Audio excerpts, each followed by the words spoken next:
Persib ini sepanjang babak reguler juga kalahnya cuma 4 kali. Salah satunya yang paling besar yang mempengaruhi jalannya pertandingan mau nggak mau karena Jaja ini keluar. Pemain-pemain terbaik di Jawa Barat itu nggak ada yang nggak pengen main di Persib. Persib itu seri aja dibilang nggak cukup nih kalau Persib seri, harusnya menang gitu. Persib Bandung. Sebentar, ini peluang untuk juara atau peluang siapa yang menang nih? Kita baru mau mulai, di Inggris sudah ada suara untuk udah jangan dipakai lagi deh, besar. Peluangnya besar. Besarnya di pertandingan lawan Irak atau besar di pertandingan lawan Filipina? Banyak yang fans-fans baru itu kan yang nggak peduli tiketnya berapa dibeli aja kan gitu kan. Dia tahu pemain-pemain mana nih yang benar-benar bisa dimanfaatkan oleh dia. Dia tahu benar-benar kelebihannya seperti apa, kekurangannya seperti apa. Karena basicnya scout. Balik lagi di Liputan 6 Sport Podcast. Persib Bandung kemarin menang telak 3-0. Menarik untuk dibahas karena saat ini saya sudah bersama dengan jurnalis senior olahraga, ada Mas Erwin dari Bulakom dan juga Bulanet, saudara dari Liputan 6. Mas Erwin, sehat-sehat, apa kabar Mas? Alhamdulillah sehat. Jurnalis aja sih, nggak usah pakai senior. Kalau senior itu kayaknya tua banget. Wah, kalau 25 tahun itu udah sangat senior.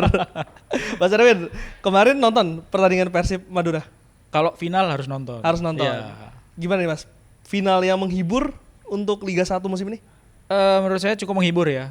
Golnya banyak ya. Meskipun Persib itu ya dari 3-0 itu kan telak ya menangnya. Tapi secara permainan sebenarnya Madura United nggak serta-merta didominasi gitu. Cukup seimbang menurut saya, terutama di babak pertama. Hanya masalahnya memang di babak pertama Madura United ini meskipun kelihatan menguasai permainan tapi buntu ketika sudah masuk ke final third-nya Persib. Sementara di babak kedua ya kita lihat sendiri golnya Persib itu, ini gol pertama nggak usah diomongin, tapi gol kedua dan ketiga ini kecolongan ya Madura United, sehingga mereka akhirnya harus pulang dengan skor yang telak gitu, kalahnya telak. Ini agak merugikan sih buat Madura United ya. Sebelum kita bahas gol kedua dan juga ketiga, saya mau bahas dulu 20 menit awal. Kalau Mas Erwin melihatnya memang itu taktik dari Bojan Hodak lebih menunggu atau memang Persib ini bermain di bawah tekanan, Mas Erwin? Kelihatannya memang taktik dari Boyan ya, bisa dibilang full tim gitu ya, nggak ada, maksudnya ya ada Mark Klok nggak main ya, nggak ada alasan untuk berada di bawah tekanan kalau Persib, karena saya melihat Persib ini sepanjang babak reguler juga kalahnya cuma 4 kali, mereka nggak pernah kalah di kandang, sementara kalau di Madura mereka pernah kalah di kandang, mereka kalah juga di kandang lawan Persib di babak reguler, jadi tekanan mungkin ada, tapi saya percaya, saya yakin dengan kualitas pemain Persib, dengan pengalaman mereka, pemain-pemain pemain asing, pemain lokalnya itu sudah biasa bermain di bawah tekanan, bobotoh yang banyak. Kalau main di Bandung pasti kayak gitu, apalagi ini final. Saya rasa sih bukan tekanan ya, tapi memang strategi mereka seperti itu. Tapi ada beberapa kali saya lihat pemain Persib ini tidak bermain seperti biasanya, karena biasanya mereka ada penghubung di antara back ke depan, tapi kemarin ini sempat juga memainkan bola-bola lambung langsung ke depan, karena memang di tengahnya ini seperti tidak jalan. Apakah memang kehilangan Mark Klok ini menjadi salah satu faktor di 30 menit awal pemain Persib seperti itu? Mungkin ada faktor itu ya, mungkin, tapi saya sih melihatnya sebagai variasi aja gitu. Dan variasi yang dilakukan Persib ini nggak lepas dari di tengah ini Madura kan juga kuat nih sebetulnya. Betul. Ada Jaja sama Rivera. Waktu masih ada Jaja ini Madura lawan yang susah untuk dikalahkan di lini tengah. Ya, Jaja kan akhirnya keluar karena cedera di pertandingan final kemarin. Waktu masih ada Jaja di babak pertama memang kombinasi dengan Rivera ini lawan yang berat sih buat Persib ya. Persib ini kan waktu final kemarin kan Beltrame, ada Irianto. Ya, ada 2 orang ini yang bergantian ya saling mengisi. Menurut saya memang salah satu variasi serangan Persib ini jadi bola-bola jauh. Ngincernya kan ke Siro, ada Febri. Siro sama Febri ini kan, kalau Febri kekuatan Febri ini kan dari akselerasi, dari kecepatan lari dia di sayap. Siro juga penguasaan bolanya bagus. Variasi yang menurut saya sangat wajar kalau melihat bahwa di tengah ini menghadapi lawan yang berat gitu. Jadi variasi bola, kadang-kadang bola langsung dioper ke belakang pertahanan, dan ini bisa menjadi solusi ya, apalagi kalau bolanya tuh ditaruhnya tuh di belakang pemain lawan. Nah, itu bola-bola yang susah biasanya tuh. Buat pemain-pemain lawan nih harus balik badan dulu, apalagi kalau akurat umpannya ke belakang pemain lawan. Siro di kiri, Febri di kanan, atau mereka kadang-kadang switch, itu nyusahin sih memang. Itu variasi kalau menurut saya. Tapi kalau kita lihat kan tidak ada juga ancaman peluang dari Persib di 30 menit awal. Bahkan Persib harus kebobolan dengan nyaris blundernya Nick Kuipers yang ditahan oleh Kevin. Memang variasi itu dilakukan lebih karena ini ya Mas ya, di tengahnya Madura itu kuat, atau karena peran Irianto yang tidak seperti Mark Locke yang box to box yang bisa backup Beltrame gitu. Dia akan setipe dengan Dedi di belakang? Iya, Irianto ini kalau diingat-ingat, Rahmat Irianto ini kan versatile. Dia pemain yang bisa bermain di beberapa posisi. Cuman salah satu kelebihan Rahmat Irianto dibandingkan dengan Mark Locke, ini dia bisa main di posisi back tengah. Naluri bertahannya menurut saya lebih bagusan Rahmat Irianto. Jadi secara formasi, kalau udah ada si Dado, Deddy Kusnandar sama Rahmat Irianto, ya udah mereka DM mainnya, ya. Sementara si Beltrame lebih ke attacking midfieldernya gitu. Meskipun secara filosofi sepak bola sekarang sama sebetulnya posisinya, tapi kan ada natural posisi dari pemain itu. Kalau Irianto memang lebih kuat dalam bertahan gitu. Nalurinya lebih bertahan, lebih kuat gitu. Meskipun tugasnya mungkin diberikan sama, kamu menyerang, kamu bertahan sama itu, tapi secara naluri itu Irianto memang lebih kuat bertahan. Mungkin ada faktor itu juga ya yang membuat Persib di 30 menit awal nggak bisa secara frontal menyerang gitu. Karena kalau ada si Mark Locke, dia lebih fleksibel ketika menyerang dibandingkan dengan Irianto. Dia bisa bawa bola ke depan juga ya, untuk ataupun dibanding dengan Deddy Kusnandar gitu ya. Karena Deddy sama Rahmat Irianto, kalau saya ngelihat Deddy itu dari zaman dia main di Pelita waktu main di Purwakarta, dia memang lebih kuat dalam bertahan sih ya. Setipe dengan Irianto. Iya, dengan Rahmat Irianto sama Rian. Tapi saya sepakat Mas, kalau Mas Erwin mengatakan bahwa lini tengah dari Madura ini sangat kuat. Bahkan kemarin baik itu Jaja, baik itu Rivera, mereka aktif untuk bisa mengambil bola ke belakang dan juga menarik antara Dedi dan juga Irianto, sehingga beberapa kali penyerangan mereka pun juga ada satu pemain yang akhirnya kosong karena kedua gelandang bertahan ini ketarik dengan pergerakan aktif mereka, pergerakan tanpa bola. Mas juga melihat seperti itu, Mas Erwin? Jaja sama Rivera ini punya dia tahan bolanya kuat, ya, skill individunya bagus. Mereka ketika masuk ke dalam kotak penalti ataupun masuk ke pertahanan lawan juga bagus. Susah direbut bolanya kan ya. Sama nih Jaja sama Rivera. Ini lawan yang setanding sih kalau menurut saya buat buat Rian sama buat Dado, buat si Deddy Kusnandar. Tipenya memang kayak negatif sama positif gitu. Udah duelnya memang mereka bukan sama-sama stylish, enggak. Yang satunya kuat bertahan, yang satunya kuat dalam menyerang, Jaja maupun Rivera. Dan Jaja sama Rivera ini karena kekuatan skill individu mereka, sehingga membuat mereka jadi susah untuk dilewatin gitu ya. Untuk merebut bola dari terutama Rivera ya.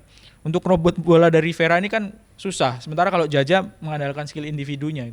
Sayang memang akhirnya si Jaja ini harus keluar di tengah-tengah pertandingan. Ini pengaruh banget sih. Dan karena setelah pergantian itu akhirnya gol pertama itu muncul dan juga dominasi Persib itu baru terlihat, Mas Erwin. Iya, kurang lebih seperti itu kalau menurut saya. Kurang lebih seperti itu ketika ya salah satu nyawa di lini tengah hilang gitu ya. Dan ini salah satu kelemahan dari Madura United dibandingkan dengan Persib. Kualitas pemain-pemain penggantinya ini agak jauh dibandingkan dengan starter gitu ya. Jadi ketika si Jaja ini nggak bisa main karena cedera dan mendadak, yang masuk bukan pemain yang kualitasnya mendekati gitu. Beda sama Persib, pengubah jalannya permainan tuh ada Persib. Beckham, ya kan. Ini pemain-pemain yang kalau masuk juga akhirnya bikin masalah gitu kan, bikin assist kan dia kan. 2 assist lagi. Iya. Oke, Mas, selain dari pergantian itu juga yang kemarin disorot adalah peran dari Irianto di babak kedua itu berbeda, agak maju ke depan. Mas Arwin melihat itu sebagai pengubah pertandingan? Memang nggak tajam ya, kalau Rian itu bukan tipikal yang attacking midfielder yang bisa jadi solusi untuk mencetak gol. Tapi dengan nggak adanya Jaja ini kan seperti kayak tadinya saya membayangkan Bojan Hodak ketika Rian main, udah kamu antara Rivera atau si Jaja aja nih, awasin mereka gitu. duel lawan mereka. Ketika Jajanya nggak ada gitu, ada keleluasaan bagi Rian kalau melihat kalau di lini tengah setelah Jaja nggak ada, kan hanya tinggal Rivera yang sama tingkat berbahayanya kalau menurut saya ya. Dengan Jaja itu ya Rivera, ya udah dia tinggal gantian aja sama si Dado untuk jagain Rivera seperti ketika dia jagain Jaja. Ada keleluasaan karena lawan beratnya di lini tengah harus pergi karena harus keluar karena cedera. Artinya memang pergantian dari Jaja ini yang menjadi kunci perubahan permainan kemarin. Iya, Mas Erwin. salah satunya yang paling besar yang mempengaruhi jalannya pertandingan mau nggak mau karena Jaja ini keluar. Jaja tuh di leg kedua tuh masih tentatif ya Mas? Masih tentatif. Belum bisa dipastikan main atau tidak. Ya, pelatih dari Madura, pelatihnya nih caretaker loh. Iya. Ini kredit luar biasa loh, dia dari 4 tim semifinalis kan cuma dia yang Caretaker. Iya, caretaker dan pelatih lokal ya. Oh iya betul. Ya secara normatif kan pelatih bilang ini masih dilihat kondisinya seperti apa gitu ya. Tapi kalau saya ngelihatnya dengan cedera seperti itu kan ketarik ya. Ketarik itu kan nggak gampang ya. Entah itu paha depan atau paha belakang, hamstring atau paha belakang. Itu kan nggak gampang untuk sembuh gitu. Nggak seminggu atau 2 minggu tuh. Kalau bener yang ketarik itu paha depan atau paha belakangnya gitu. Ya secara normatif ya masih dilihat kondisinya seperti apa. Tapi kan berat kalau nggak ada dia. Bagaimanapun berat kalau nggak ada Jaja. Nyawanya memang di situ ya. Iya. Mas Erwin. Dia pernah di tim juniornya Brasil U20 loh. Oh ya? Iya. Jaja itu U20. Jaja iya. U20-nya Brasil. Tapi ya lo tahu sendiri Brasil kan pemainnya banyak banget kan. Iya. Dia ada caps-nya. Nggak sampai 10 sih menurut saya seingat saya nggak sampai 10 sama tapi kayak Ciro kan? Ciro pernah juga Ciro ya. pernah juga Iya. di juniornya. Iya, jadi bisa kebayang bahwa seperti ini nih pengaruhnya pemain yang pernah ada di tim juniornya Brasil ya. Kalau Ciro kan juga pengaruhnya besar banget buat Persib kan. Meskipun posisinya agak beda ya, agak ke samping kalau Ciro. Tapi style permainan Brasil ini memang kelihatan banget ya. Kelihatan banget. Iya. Mas, Beckham Putra kemarin sempat dikritik Boyan Hodak waktu sebelum semifinal dan sempat diparkir tidak dimainkan starter. Padahal kan di regular season kemarin sempat jadi starter mendampingi Ciro dan juga David da Silva di depan. Iya. Dengan bermainnya kemarin Beckham Putra dan langsung 2 assist, bagaimana Mas Erwin melihat kualitas dari pemain satu ini? Ini pilihannya jadi banyak karena Beckham itu dia main di kanan ya. Main di kanan, head to headnya sama Febri untuk dapat starter. Febri-nya juga lagi bagus kemarin kan. Sempat bagus juga kemarin waktu lawan Bali. Ya, waktu lawan Bali kan dia cetak gol itu kan lagi bagus juga gitu. Jadi menurut saya sih kompetisi yang sehat ya dari pelatih Boyan Hodak ketika pemainnya lagi nggak perform diparkir, yang dimainin Febri-nya lagi bagus. Nah, ini sebuah keuntungan yang besar kalau buat pelatih ya.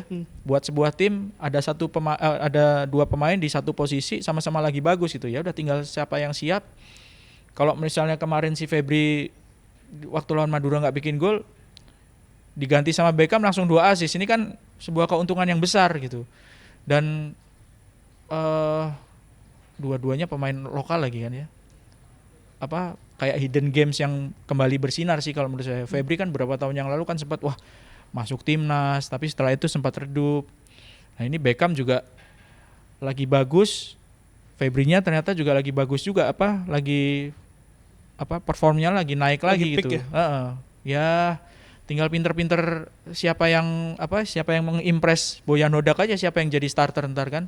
Dan kemarin luar biasanya ketika Ezra Walian dimainkan pun bukan menggantikan striker, malah jadi CAM ya, dia agak di lini tengah gitu. Iya. Sejajar dengan Beckham. Itu juga menjadi pilihan yang berarti pilihannya banyak sekali ya Mas Erwin. Ya makanya saya tadi bilang dibandingkan sama Madura ya kan, masih ada Beckham, masih ada Ezra. Kita tarik lagi ke belakang masih ada Victor Ibonevo ya kan. Di kiri kanan ya Ahmad Jufrianto. Di kiri kanannya juga pemain-pemain lokal, ada ada Edo nggak bisa main, ada Rezaldi. Ini kan pilihannya mewah banget gitu. Boyan Hodak. Kembali lagi ke soal Ezra ini juga menarik karena kalau dimainkan jadi striker atau dimainkan sebagai pemain yang lebih menyerang, dia nggak selalu bisa mencetak gol gitu. Alternatifnya kalau dia ditaruh di belakang, lebih ke belakang, ya dia dengan mungkin punya kecepatannya, dengan skill individunya yang menurut saya cukup oke lah ya. Itu pilihannya juga makin banyak gitu. Kalau mau lebih nyerang lagi ya Ezra yang main. Kalau mau main kayak agak defensif kemarin, 2 holding midfieldernya Rian sama si Dado gitu ya. Ada Beltram. Banyak sekali pilihannya Boyan Hodak. Pelatih Persib kan sebetulnya banyak diberikan pilihan Mas. Dan skuad mewah ini sebetulnya bukan hanya terjadi di musim ini. Dari beberapa musim lalu juga banyak skuad mewah yang didatangkan. Tapi tidak pernah sekompak ini, tidak pernah permainan ini sesolid ini Mas. Apakah Mas melihat bahwa ini memang ada peran Boyan Hodak dalam taktikal Persib Bandung untuk musim ini? Persib ini tim yang menurut saya paling lengkap ya. Salah satu tim yang paling lengkap di Indonesia. Dari dulu, dari Liga 1. Dari Liga 1 ya, Liga 1 itu bukan Liga 1 seperti itu, Liga Indonesia pertama itu. 2007-an. 94 malah ya. Oh, 94 malah. Ya, tahun 94. Jadi supporternya banyak dari divisi utama dulu dari Perserikatan. Supporternya udah pasti banyak Persib. Pemain-pemain terbaik di Jawa Barat itu nggak ada yang nggak pengen main di Persib ya. Bahkan ketika mereka sudah main di Persib, karena pemainnya itu bagus-bagus, kadang-kadang mereka harus main dulu di luar Bandung. Ya. Atep pernah main di Jakarta, Dado, pernah main di Persija ya kan. Deddy Kusnandar pernah main di Pelita, di Karawang. Di Arema. Iya, Eka Ramdhani pernah main di Persija tim. Akhirnya mereka pulang lagi ke Bandung. Ketika mereka sudah matang di luar, pulang ke Bandung, masuk ke Persib. Nah, ini faktor-faktor yang membuat Persib itu selalu menjadi tim yang bisa dibilang dream team ya. Pelatihnya juga seringkali pelatih asing atau pelatih lokal itu yang bagus-bagus gitu didatangkan. Ini yang membuat ekspektasi kepada tim Persib itu dari musim ke musim selalu tinggi. Beban untuk menjadi tim yang terbaik itu selalu tinggi. Kurang apa gitu? Duit ada, sponsor banyak, ya kan, manajemennya juga udah menurut saya salah satu yang paling profesional gitu ya, selain Bali United dan beberapa tim lain gitu di sekarang ini di Liga 1. Manajemen bagus. Kita nggak pernah dengar gaji pemain Persib telat, ya kan? Pemainnya bagus-bagus. Naturalisasi ada, pemain lokal ada, pemain asingnya juga bagus. Pelatihnya pelatih asing. Akademinya juga jalan Mas. Akademinya jalan. Atmosfernya ini luar biasa kalau Persib ini ya. Jadi dengan sendirinya tekanannya juga besar, tekanannya berat. Dan itu mungkin yang nggak selalu bisa dilalui dengan mulus. Baik dari pemainnya atau dari pelatihnya. Dengan kondisi seperti itu kan kadang-kadang ada tekanan bahwa ayo dong juara dong, ayo dong juara. Nah ini nggak selalu bisa mulus untuk dilewati oleh baik itu pemain, pelatih ataupun pengurus. Jadi nggak selalu semudah itu untuk Persib untuk menjadi tim terbaik gitu ya. Bahkan di musim ini, di awal musim ketika Luis Mia itu masih ada, startnya juga tidak baik Mas. Karena kan sempat di peringkat 16 kalau nggak salah ya. Iya. Dan ketika Boyan Hodak masuk pun dari 4 pertandingan hanya menang 2 kali kalau nggak salah. Pokoknya startnya nggak bagus dan tidak expect untuk bisa sampai dengan sekarang di final. Bahkan Iya. itu diakui oleh Mark Locke di sosial medianya kemarin gitu Mas. Persib ini hanya kalah 4 kali ya. 4 kali itu yang paling sedikit dari semua tim di Liga 1 sekarang. Persib itu nggak juara babak reguler, tapi mereka kalahnya paling sedikit 4 kali. Menangnya sama serinya juga banyak. Bisa dibayangkan bahwa tim yang kalahnya cuma 4 kali, serinya banyak, itu aja masih diberikan tekanan berat oleh pendukungnya gitu. Udah nggak kalah, ya waktu Luis Mia itu kan juga nggak banyak-banyak kalahnya kan. Hanya seri, menang, habis itu seri. Itu aja akhirnya jadi tekanan buat skuad Persib, dan akhirnya Luis Mia harus pergi gitu. Jadi memang nggak mudah untuk berada dalam tim Persib, itu nggak mudah. Pemain, pelatih, pengurus kan di demo juga sama supporter kan. Masalah tiket. Iya, masalah tiket. Bahkan ketika tim itu sedang dalam posisi bagus, at least nggak kalah lah ya. Persib itu seri aja dibilang nggak cukup nih kalau Persib seri, harusnya menang gitu. Kalau udah menang tiketnya kemahalan, jangan mahal-mahal dong, di demo sama. Jadi nggak mudah, kompleks kalau saya ngelihatnya. Apa yang dihadapi sama Persib itu sangat kompleks itu. Tuntutannya banyak gitu. Tiket nggak boleh mahal, prestasi harus bagus gitu kan ya. Pemain harus bagus-bagus. Misalnya pemain bagus-bagus, ini kok pemain lokalnya nggak dikasih kesempatan untuk main gitu misalnya. Padahal kan pelatih juga punya pertimbangan, punya target gitu. Kalau pemain lokalnya misalnya lagi nggak perform seperti Beckham, ya diparkir, bisa aja diprotes misalnya ya sama pendukungnya gitu. Jadi ada faktor-faktor yang mungkin nggak dihadapi sama pelatih yang megang tim lain di Persib itu.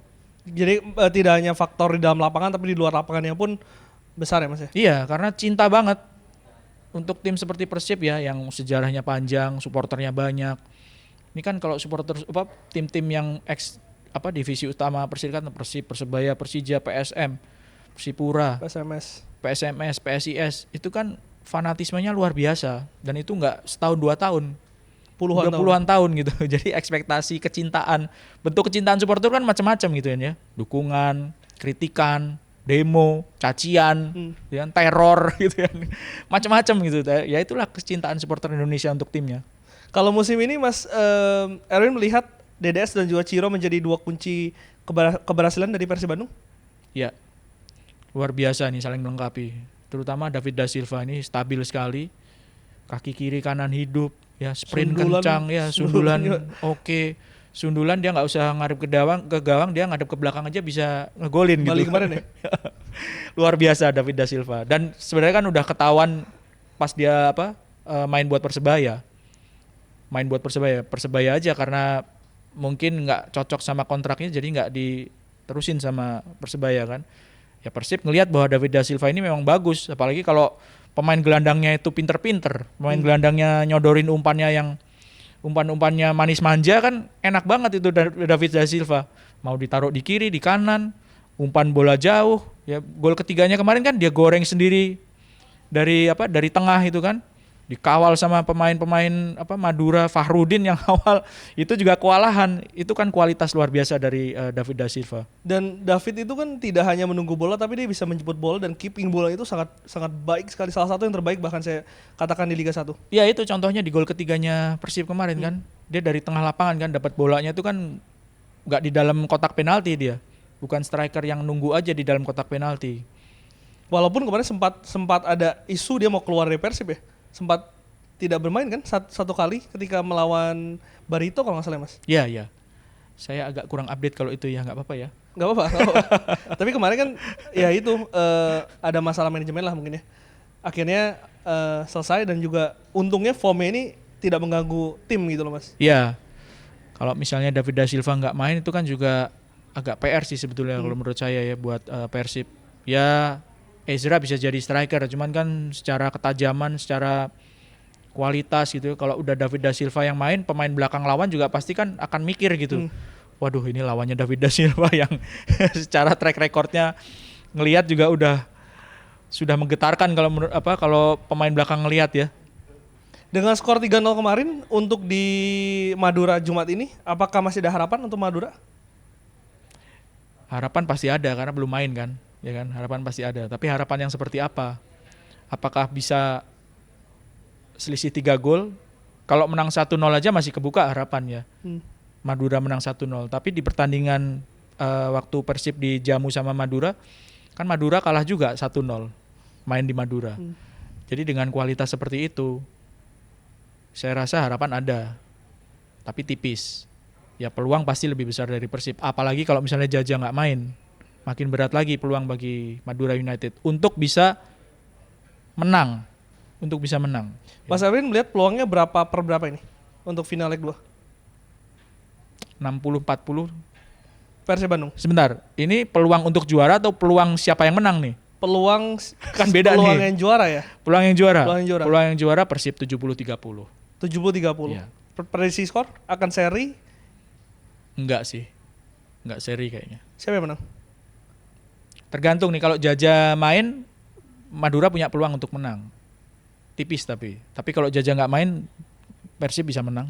Persib pernah menang 1-0 di situ. Golnya Kuipers ya kalau salah. Iya, Nick Kuipers. Di menit terakhir ya. Menitnya nggak inget tapi Kuipers yang cetak gol. Iya. Mas Erwin, sebetulnya kan Liga 1 ini baru ya musim ini. Cara format. Sebenarnya agak lucu juga Mas kalau kemarin saya lihat regular season dapat piala. Terus ini Championship Series pun kayaknya akan dapat piala gitu. Mas Erwin melihatnya gimana sih kalau formasi seperti yang musim ini diterapkan? Yang pertama, format seperti ini kan sudah disepakati sama tim, ya kan? Ini kan ditawarkan, ini kan nggak dipaksa. Kalau saya ngelihatnya ini nggak dipaksa ya. Ditawarkan oleh PSSI dan operator kompetisi, disepakati dari awal dengan format seperti ini. Ada babak reguler, 4 diambil untuk masuk ke Championship Series gitu. Ya udah sepakat kok gitu. Tapi secara Seru nggak sih Mas? Lebih seru kayak gini atau regular season kayak biasa? Ini pernah kejadian 1, 2, mungkin 3 musim, 3 sampai 4 musim di Liga Indonesia ketika Perserikatan sama Galatama dilebur. Itu kan banyak bener klubnya, sehingga harus dibagi dalam 2 wilayah. Setelah itu ada babak 8 besar, 4 tim diambil, 4 tim grup timur sama barat diambil, lalu dimainkan babak 8 besar atau pernah 12 besar. Jadi format ini sebetulnya bukan format baru, dan kalau mengemasnya itu bagus, akan jadi menarik gitu kalau mengemasnya dengan bagus. Kalau yang ini udah bagus belum? Menurut saya ini masih perlu perbaikan karena apa? Jarak antara regular season sama championship seriesnya ini agak terlalu lama. Mungkin karena kemarin timnas ya? Ya makanya, karena ada timnas. Ada timnas. Kalau misalnya nggak terlalu lama itu mungkin akan lebih menarik. Ya, akan lebih menarik secara tontonan. Hype-nya itu orang masih, wah ini babak reguler udah selesai nih, nggak lama terus langsung championship series gitu. Nggak turun ya? Ya, dari sisi tontonan ya, dari sisi penonton, dari sisi penikmat gitu. Dari sisi tim juga saya rasa akan lebih membantu karena kalau jaraknya panjang itu kan pelatih harus ngatur lagi peak performance dari pemain-pemainnya. Makanya Borneo itu kan kalau saya ngelihatnya kehilangan momen gitu, kehilangan momentum ketika mereka sudah dipastikan jadi juara championship series, bahkan reguler, ketika reguler mereka belum selesai regulernya mereka udah pasti juara, terus nunggu lagi ke championship series itu kan lama. Jedanya cukup banyak lama juga gitu. Pemain Borneo yang kemarin dipanggil timnas ya, itu juga yang menjadi faktor karena setelah regular season betul-betul kalah. Ya, kan ada strategi juga ya. Mungkin ada strategi juga dari Wistra ya.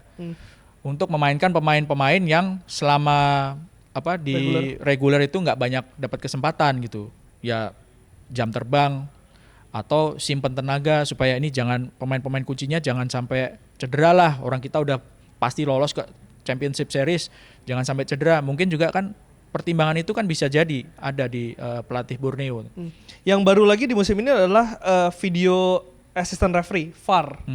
Walaupun baru diterapkan di championship. Yeah.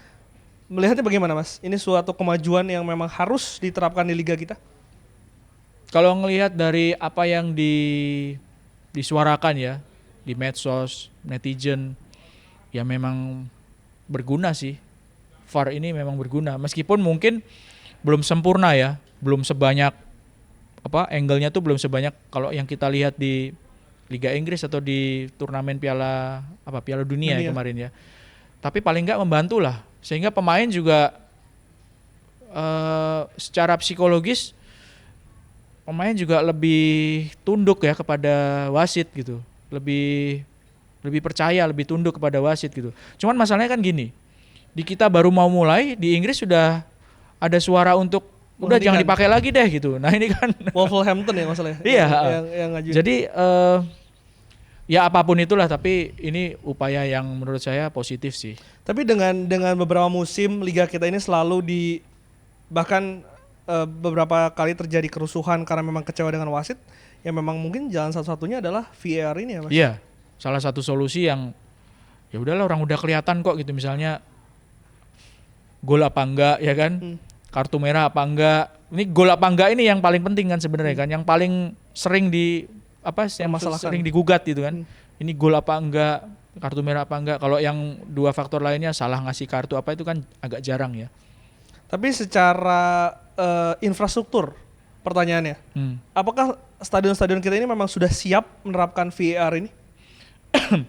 Saya beberapa kali ngobrol sama teman-teman yang kebetulan terlibat dalam proses produksi dalam pertandingan ya di Liga 1.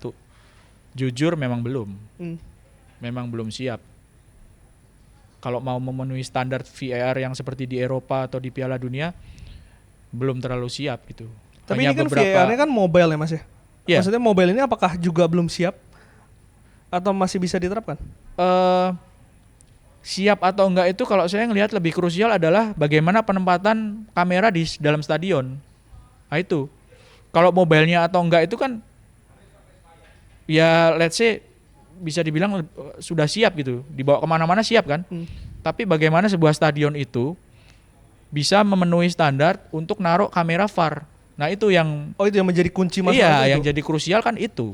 Hmm. Karena kan angle-nya naruh naruh kameranya itu dari hasil ngobrol saya sama teman-teman yang terlibat dalam produksi, kameramen yang ada di produksi itu gitu. Oh penempatan kamera itu. Jadi itu yang Iya. menjadi salah satu PR PSSI dan juga apa yang harus dilakukan Mas agar itu bisa terrealisasi? Kalau dihubungkan sama proyek renovasi yang ada berapa puluh stadion tuh yang sama Menteri PUPR Oh itu kan. pemerintah pusat itu ya. Pak Erick Thohir kan sempat ngomong ini ada sejumlah stadion yang direnovasi nih sama Pak Basuki, Menteri PUPR itu. Termasuk salah satunya kan Kanjuruhan kan. Nah mungkin dari situ ya harus ditetapkan standarnya gitu. Dalam sebuah proyek renovasi itu dimasukin bahwa stadion itu nggak cuman harus dibagusin tribunnya aja atau aksesnya aja, tapi harus dipikirin, harus dikasih fasilitas bagaimana naruh kamera VAR yang standar gitu. Artinya memang harus ada intervensi dari pemerintah pusat ya, karena kan stadion-stadion ini kan banyak dimiliki oleh Pemda. Betul. Biasanya. Iya, kalau nggak gitu duitnya dari mana gitu. Pendanaannya iya. PSSI untuk ngidupin dirinya sendiri aja kan juga harus putar otak gitu untuk biayain timnas ya kan, putar kompetisi, kasih subsidi apa segala macam gitu. Nah, Mas ngomong timnas, ini Liga 1 sudah mau selesai dan juga kita akan langsung lanjut ke kualifikasi Piala Dunia. Mas Erwin melihat bagaimana peluang kita untuk bisa nantinya maju ke babak ketiga ya, kualifikasi Piala Dunia? Besar. Peluangnya besar. Besar. Besarnya di pertandingan lawan Irak atau besar di pertandingan lawan Filipina? Dua-duanya. Irak itu kan udah pasti lolos.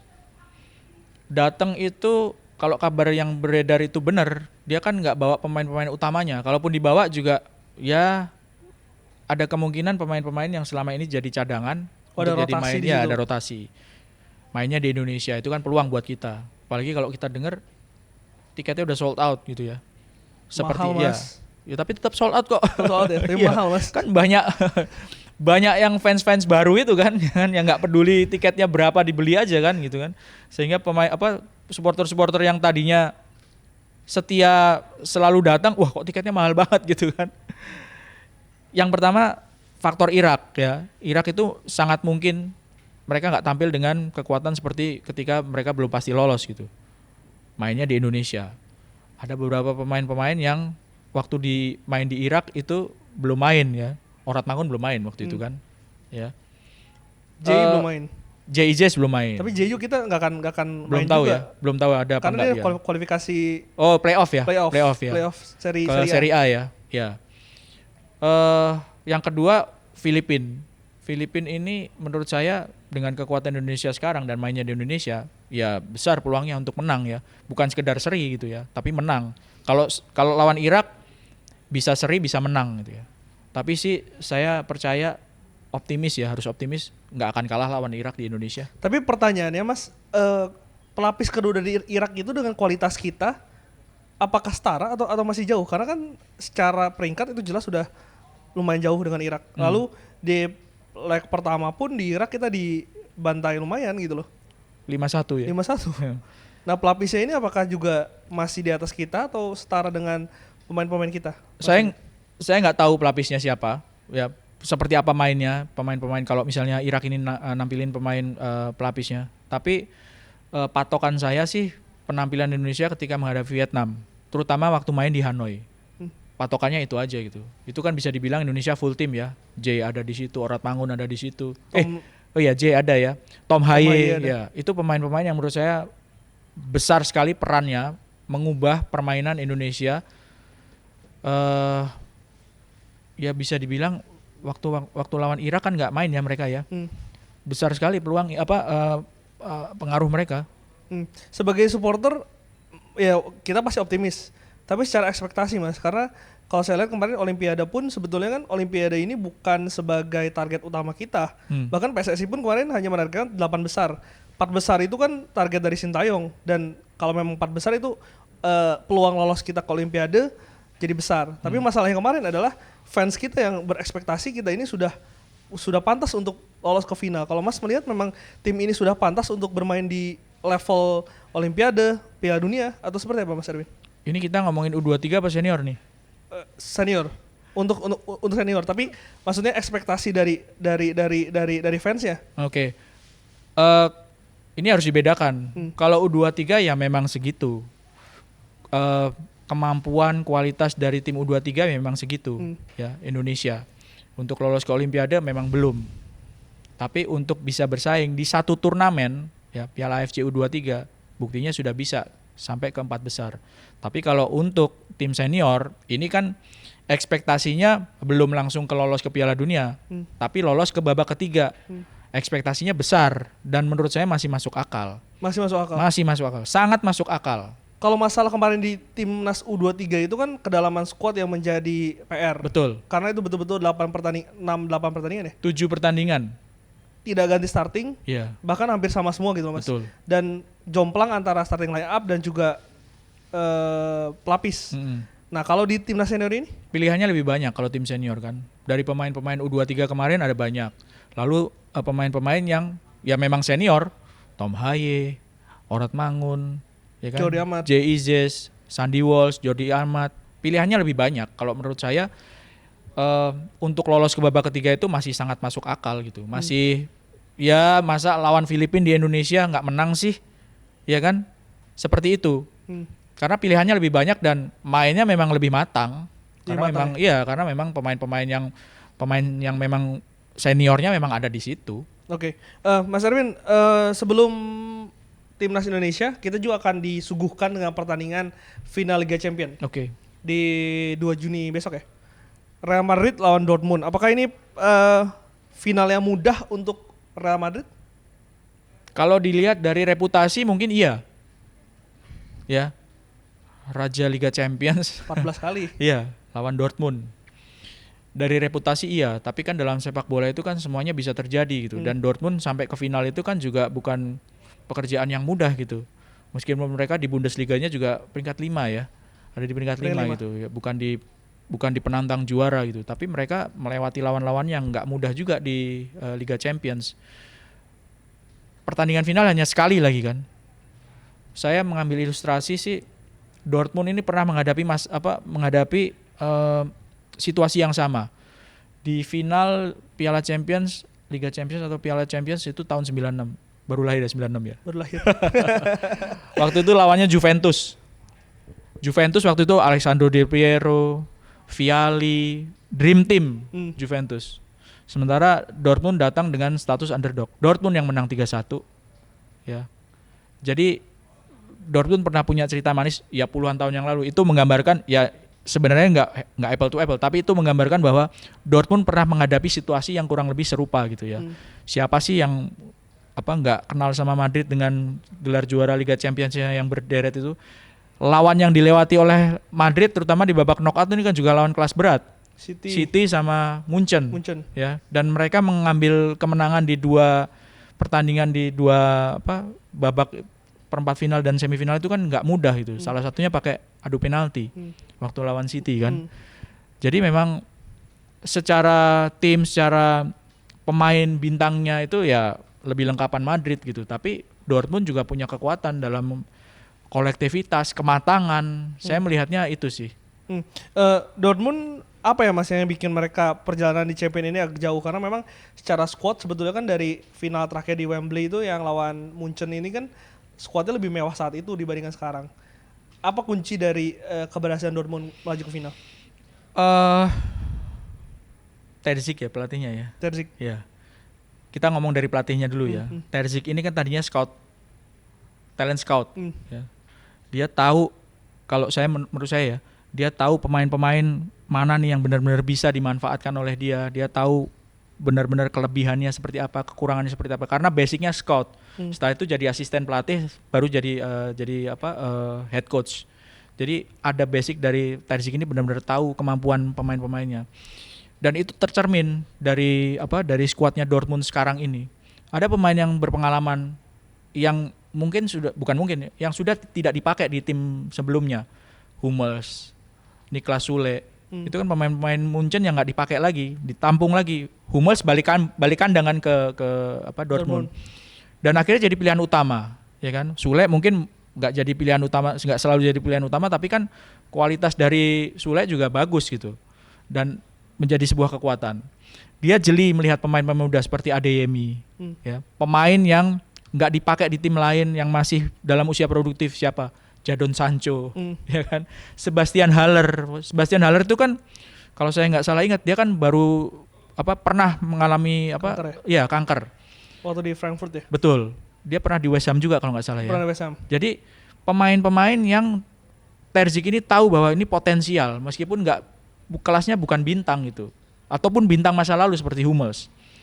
Lalu masih ada Marco Reus. Pemain-pemain yang senior, nggak dipakai lagi di tim lain, bisa dibangkitkan lagi, dipadukan sama pemain-pemain yang masih muda, Adeyemi, ya, Jadon Sancho, digosok lagi jadi bersinar gitu ya.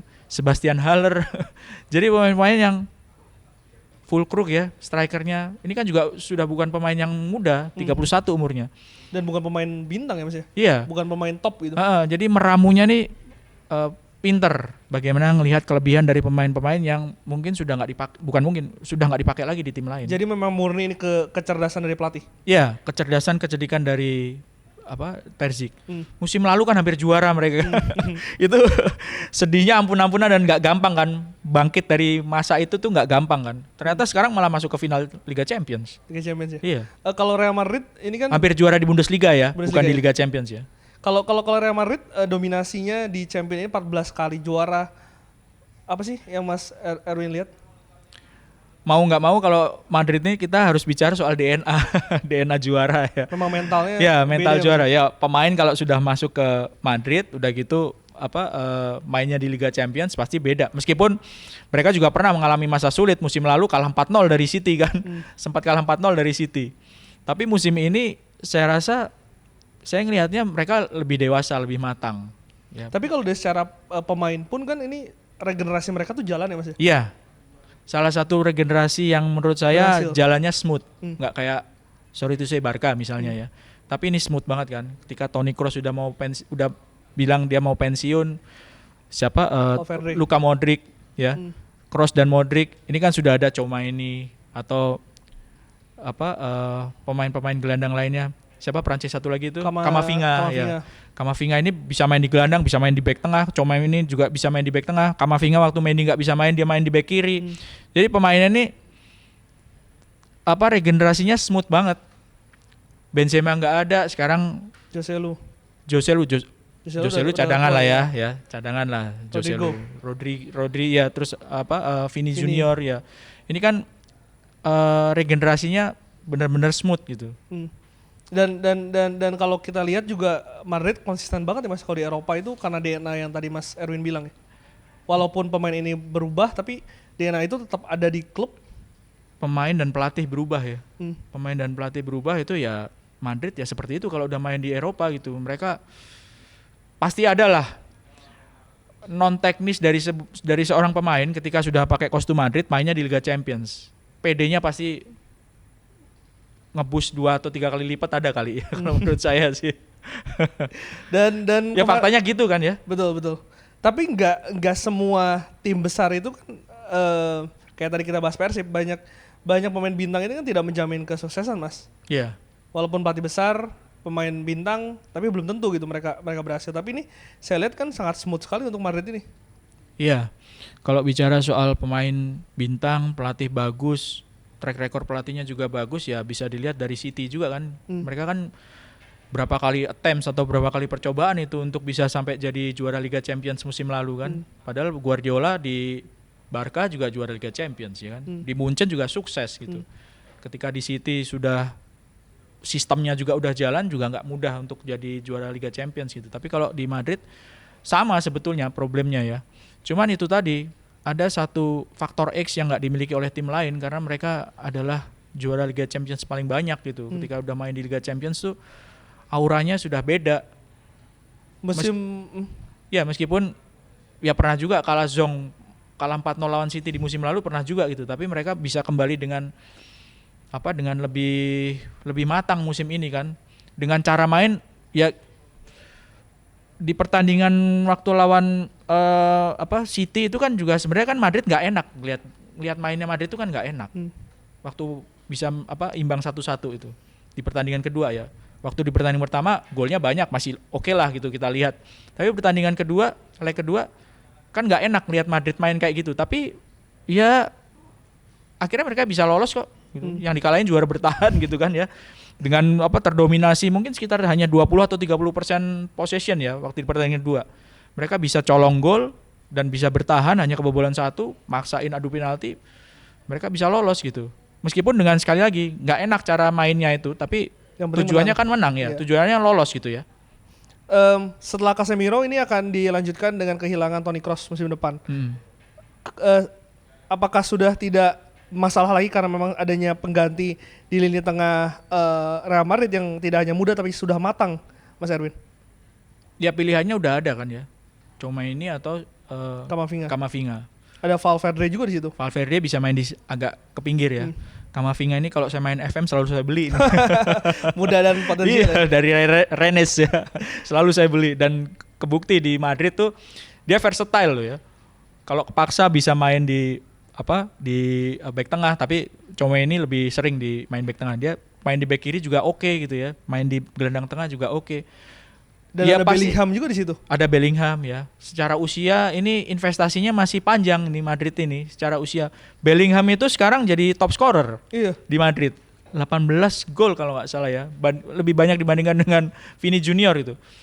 Untuk pemain yang masih muda ya, belum sampai 25 umur dia. Posisinya bukan striker, mainnya di Madrid, jadi top scorer sekarang ini. Ini kan aset yang luar biasa gitu. Dan musim perdana ya? Iya. Kalau ngomongin Toni Kroos, mungkin pasti pelatih ataupun supporter Madrid pasti akan rindu dengan Toni Kroos. Umpannya ini kan nggak ada obat kalau Toni Kroos, ya umpan dari Toni Kroos. Tapi saya rasa pemain-pemain yang ada di Madrid sekarang ya, terutama yang junior, sudah banyak belajar sih, ya dari Toni Kroos, dari Modric yang masih ada, bagaimana mengatasi tekanan dari pertandingan, bagaimana menjadi game changer dengan satu umpan saja misalnya ya, umpannya Toni Kroos yang ke Vini Junior. Waktu lawan Munchen ya, itu kan juga dia kan di medsos kan Toni Kroos tangannya begini, si Vini lari ke situ dan benar-benar kayak umpannya itu nyamperin dia itu kan yang nggak mudah untuk ditiru kan ya. Efektif dan sudah connect ya Mas. Iya, itu kan yang nggak mudah untuk ditiru gitu. Bagaimana memerankan peran dari Toni Kroos di lapangan itu kan nggak mudah untuk ditiru. Tapi saya kembali lagi, ya pemain-pemain Madrid itu beli investasi itu luar biasa. Dan yang paling potensial menggantikan peran itu adalah Camavinga. Nggak tahu kalau Bellingham bisa dimainin sebagai agak ditarik ke belakang gitu ya, dikorbankan karena dia di depan juga tajam kan. Kalau dia ditarik ke belakang siapa yang ngisi di Bellingham gitu. Kalau dia ditarik ke belakang apakah bisa dia berperan seperti Toni Kroos, kan kita nggak tahu seperti apa di masa depan, dan potensi dari Bellingham misalnya ya, yang permata paling berkilaunya Madrid sekarang kan, bahkan di dunia. Calon pemain terbaik dunia itu. Produknya Dortmund loh itu. Iya, produk Dortmund ya. Iya, produknya Dortmund, Bellingham. Saya beberapa musim yang lalu waktu sempat dipanggil jadi komentator juga, waktu itu Piala Super Jerman. Munchen lawan Dortmund. Itu saya pertama kali ngelihat Sancho. Ini siapa sih pemain bagus banget mainnya gitu. Dan Dortmund itu berhasil untuk membuat pemain jadi bagus banget kayak gitu tuh. Dan akhirnya Sancho jadi komoditas yang berharga banget kan buat Dortmund. Asalnya dari Inggris ternyata kan. Kok bisa-bisanya Dortmund nemu pemain dari Inggris? Ini klub Inggris kok bisa nggak ngelihat gitu ada Sancho gitu. City kok ya? Bisa? Sancho tuh City kan? Iya. Kok bisa nggak nangkep Bellingham duluan nih kan? Yes. Yang ditangkep sama Dortmund nih pemain-pemain kayak gitu ya. Kita ngomongin kebetulan Dortmund juga masuk final kan. Tapi memang Dortmundnya itu scoutingnya memang dari dulu kan oke banget. Iya. Salah satu yang terbaik di Eropa. Scoutingnya ya, meskipun mungkin nggak selalu pemain akademinya dia berhasil gitu. Tapi scoutingnya itu yang oke kan ya. Iya. Zaman Arsenal dulu lah, beli pemain murah, jual mahal, bisnis. Betul. Mas Erwin terakhir, final Liga Champion, prediksi skor. Ini saya kalau ditanyain prediksi skor nih, Madrid ya menang kali ya. Skor? 2-0. 2-0 Madrid. Yang golin? Salah satunya Bellingham lah ya. Bellingham ya? Ya. Kita nantikan di tanggal 2 Juni Real Madrid lawan Dortmund. Terima kasih Mas Erwin sudah berbincang dengan Liputan 6 Sport. Sama-sama. Jangan lupa kalian yang belum subscribe atau komen dan likes. Dan minggu depan kita juga akan kembali untuk bahas Liga 1 dan juga Timnas Indonesia. Saya Glenn Joso pamit, selamat CTV.